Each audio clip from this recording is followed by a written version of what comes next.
Seattle, and then the former CHOP zones in Seattle and New York. One has to beg the question, and again, this is something Q has referenced time and time again.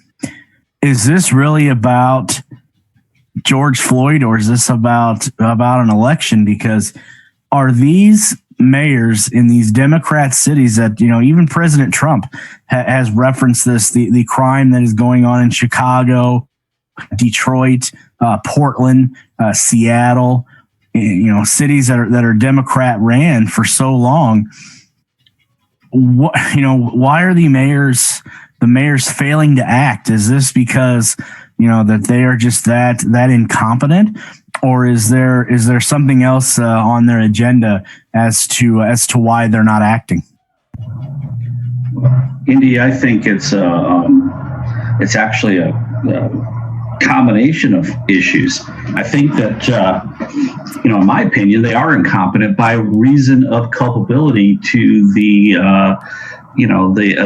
narrative. So you can get elected and become a governor and not actually have to read or understand your own damn constitution in your own state, let alone the federal one.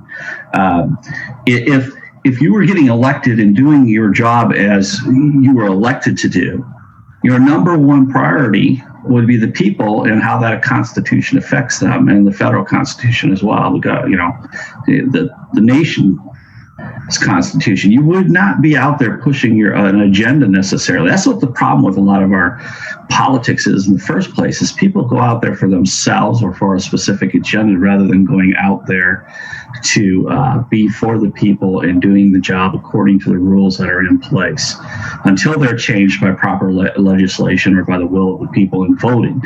So, it's definitely corruption. It's a narrative. It's a plan behind the scenes, and there's no question in my mind, because if they truly had the focus on the Constitution, not only state but federal, they would not be doing what they're doing. They would not allow this to happen. Plain and simple. Hey, if it were a Democrat president, they wouldn't even care if it was in the Constitution. I mean, the Democrats only cry about the Constitution if they think that it'll somehow help their means, and they'll do everything they can to not abide by the Constitution when they're in power.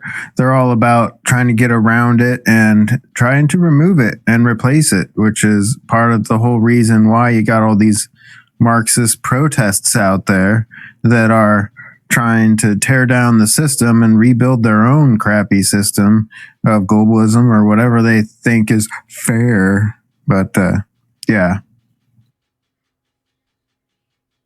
Well, first off, I think I don't think you can put Democrat and Constitution in the same sentence, because in my opinion, and this is just my opinion alone, I don't believe the Democrats know exactly what the Constitution is. But besides that, I think I think Major's onto something there, that they want chaos. These Democrat-led cities and mayors, are showing their true colors, in my opinion.